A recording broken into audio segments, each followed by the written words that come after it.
Welcome to this three-part series on raising courageous sons.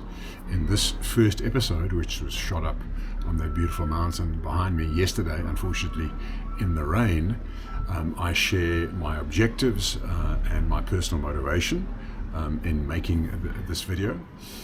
And then the rest of the video is dedicated to sharing my experience of 5 deaths that I encountered in my 2.5 years of skydiving. If you're not interested in hearing about those skydiving incidents, then there'll be an indication in the video as to when to check out, because the first part of the story does contain an element that is relevant to this topic. And then in episodes 2 and 3, we jump into the meat and bones of the topic. And in addition, in episode 2, I will share my own cheating death experience. I skydived for 2.5 years. I did only 115 jumps, which is nothing in overall skydiving terms. But I did have 3 malfunctions, which is statistically unusual. And then 2 of those malfunctions occurred on the same jump. So I am the survivor of a double malfunction, where your main and your reserve parachute both malfunction. I've just researched how many instances there were since the day that I was born. I can only find 8 other instances, so I'm clearly the member of a highly privileged and very small club. So if you'd like to listen to episodes 2 and 3, I suggest that you subscribe and turn on notifications. Those will be coming out in about a week or 10 days from now. Sit back and enjoy episode 1. There's something vitally distinctive and hugely important about fear and courage and cowardice as compared to all of the other virtue and vice combinations. But before I share with you what that is, there are 4 contextual factors of which I'd like you to be aware before deciding on whether or not to watch this video. The first is that I believe that most of us are pretty decent fathers, without giving it too much thought and consideration. But my premise is that if we were to be far more intentional about it, to think about our options, to discuss them with our friends, that we could be much better fathers. My second point is that this is not a how-to video. I'm no expert on the subject of fatherhood. My objective rather is to expand awareness, to prompt consideration, and hopefully to provide you with some incentive for being a better father. Thirdly, this is a huge topic.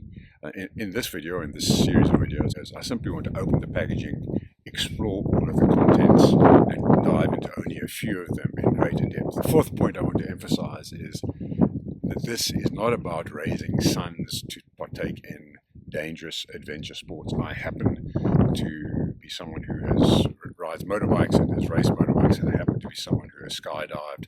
I happen to do downwind surfing. That's not what this is about. And in fact, there's probably very little correlation between having emotional courage, social courage, moral courage, and even physical courage and partaking in adventure sports. But there is one domain of physical courage about which I feel very, very strongly. My boys have always had license to use their fists besides protecting themselves in only one situation, that is going to the defense of another boy who has been bullied. I'd just like to share with you a story from my own schooling. I moved from Cape Town to Pietermaritzburg for my last 3 years of school. I went to Maritzburg College. In my class, there were some phenomenally bright individuals.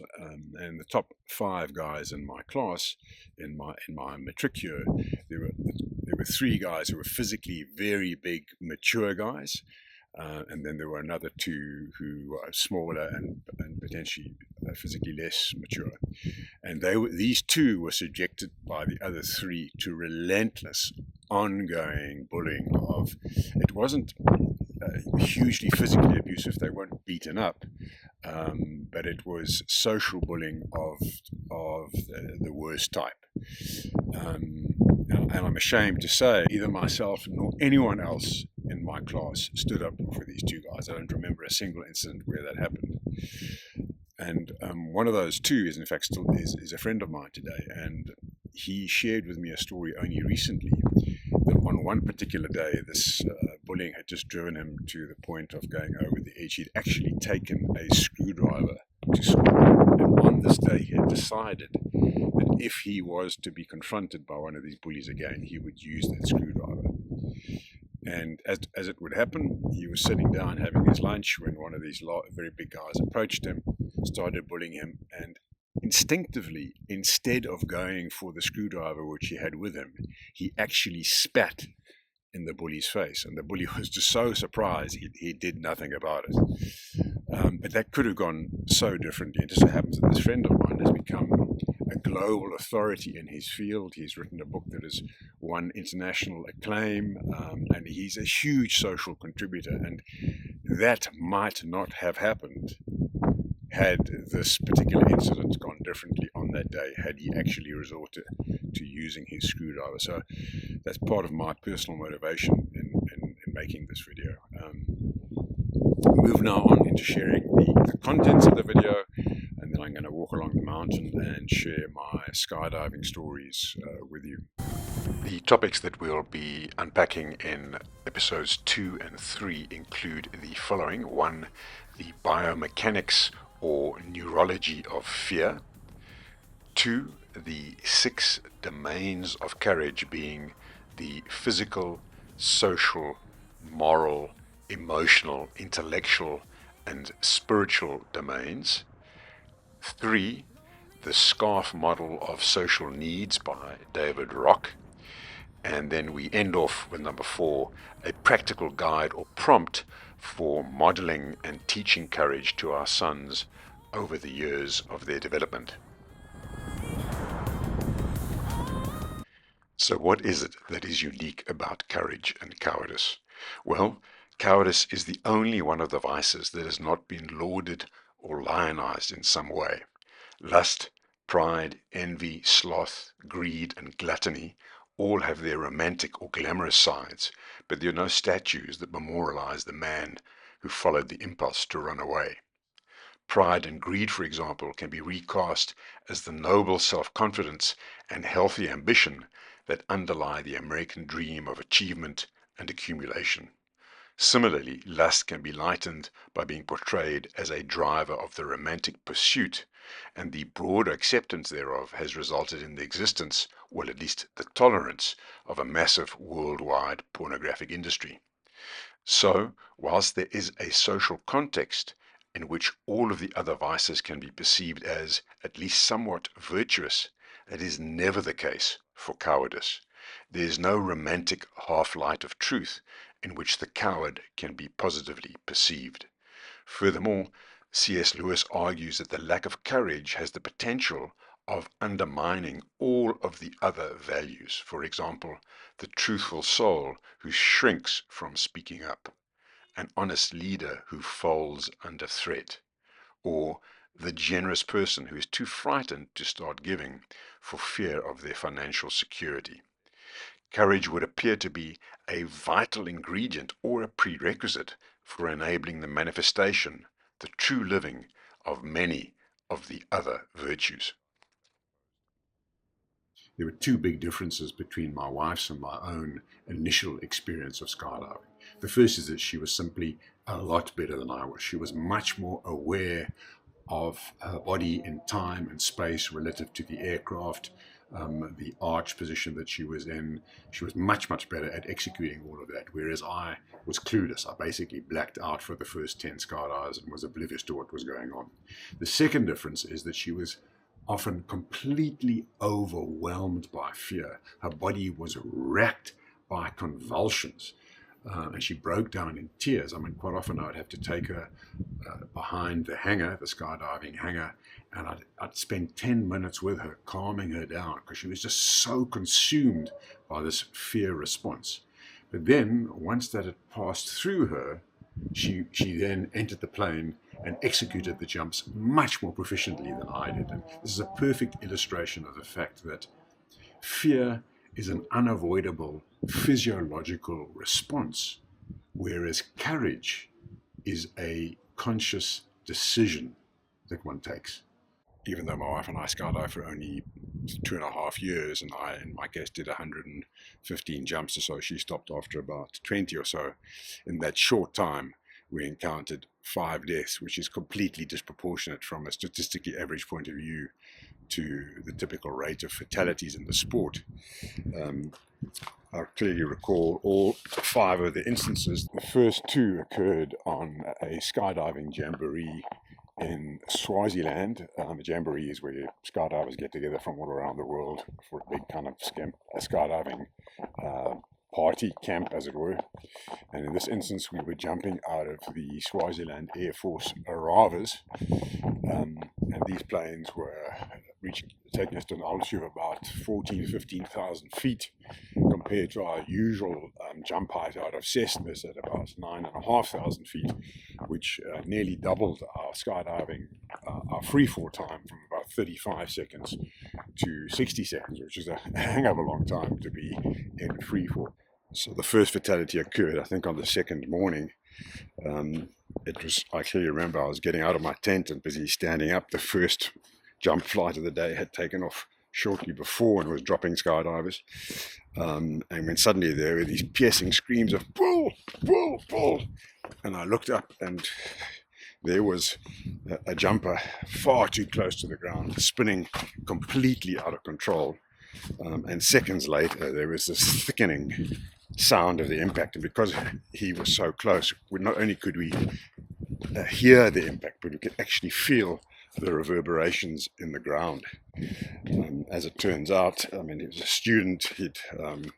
He had marginally fewer jumps than I had, was busy doing his spin test, which is probably the most dangerous thing in those days of learning, is that you intentionally go into a spin, and the only way you can come out of that spin is to completely relax and to ensure that there's symmetrical exertion of air pressure all over your body. If you don't relax, the spin continues. So it's a very dangerous test to do, and therefore, and even more dangerous to do under foreign circumstances where you don't know, you're not familiar with the layout of the land, the airplane that you're jumping out of, etc. And then, unbelievably, only minutes later, the plane throttles back and goes over the drop zone. So now the plane had advanced by 500 meters or so. Again, the same call further away. People were shouting, pull, pull, pull, and exactly the same thing. There was another student spinning out of control. And in both instances, the jumpers had completely lost altitude awareness. I'll talk about that. And they'd both pulled their parachutes moments before impact. In this particular instance, there was a chap next to me who was a much more experienced skydiver who had been in the special forces in the Rhodesian army, and he was also a medic. He had his medical kit with him, and he grabbed his kit and he grabbed me. He said, "Come on, let's get him. Maybe he's hit some trees, and maybe he needs help. Maybe he's possibly still alive." So we actually somehow grabbed a vehicle and drove to the point of impact. So we were actually the first people to the body.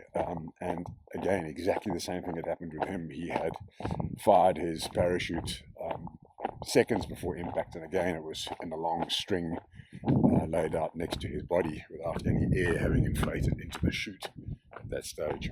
As a matter of interest, as a result of these 2 instances, the laws were changed in South Africa that you had to be past a certain level of licensing in order to participate in a jamboree like this, because the change in context, the different aeroplane, all of these things are hugely disconcerting to an inexperienced skydiver.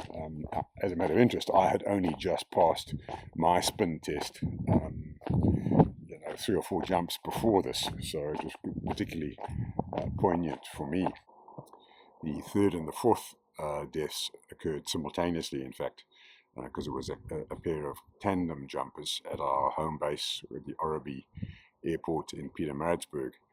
And it was one of the very experienced chaps in the club, 2,500 jumps, as I recall, jumping with his girlfriend who had no skydiving experience whatsoever on a tandem jump where she's clipped to him with a special harness with 4 attachment points and just one larger parachute. And once the canopy was open, he partook in what's called canopy relative work, which is where you hook your feet onto the open canopy of another skydiver, and you can in fact stack 3, 4, 5 parachutes like this and then partake in kind of aerial maneuvers. If I'm not mistaken, canopy relative work was outlawed, prohibited in the case of tandem jumpers. Anyway, they got in the stack in which he was involved got into a tangle, and so he had to cut away from his main parachute, and then you then go back into free fall before you fire your reserve. However, what he had done, this is what the post-mortem investigation determined, is that once he had opened his parachute, he had released the lower two buckles that attaches he and his girlfriend together, because it's quite uncomfortable having a person kind of hanging there. It's more comfortable body position if one releases the bottom two buckles, but again, probably prohibited.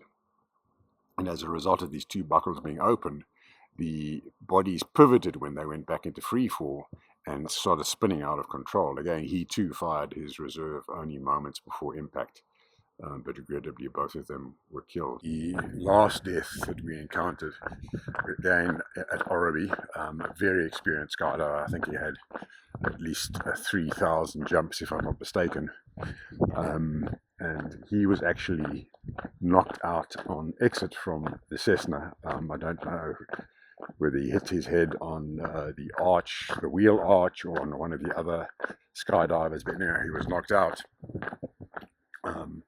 And this was observed by at least one or two of the other people in the four-way formation, one of whom went after him in an attempt, because if you stand kind of on your head, you dramatically increase your speed. I mean, once you're in a frog position, you're going somewhere between 200 and 220 k's an hour, whereas if you stand on your head, you can reach up to 300 kilometers an hour. But only 35 seconds of free fall, and unfortunately this person wasn't able to reach him, and so he died. And the thing to note here is that there's a device called an AAD, I think an altitude automatic device. So it's a device that measures both speed and altitude, and in the event of your passing through a certain altitude, about 2,000 feet, at a speed greater than X, and this device automatically deploys your main parachute, and that device would have saved the two students. In those days, back in the 80s, it wasn't mandatory for anyone in South Africa, whereas now it is mandatory for students up to a certain level, and I think only once you've got your D license, which is the most senior license, does become elective for you. And the reason why some skydivers don't like it, or don't like jumping with other people who have these devices, is they can malfunction. And you can imagine that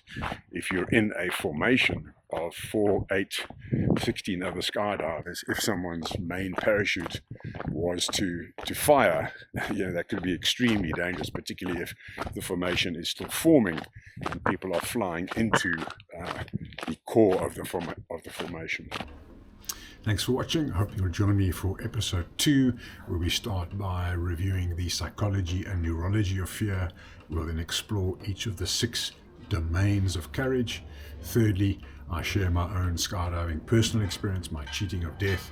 And lastly, I'm hoping to further explore that theme of bullying at schools as it relates to courage by reviewing the shocking manner in which an elite school in Cape Town recently handled a bullying case.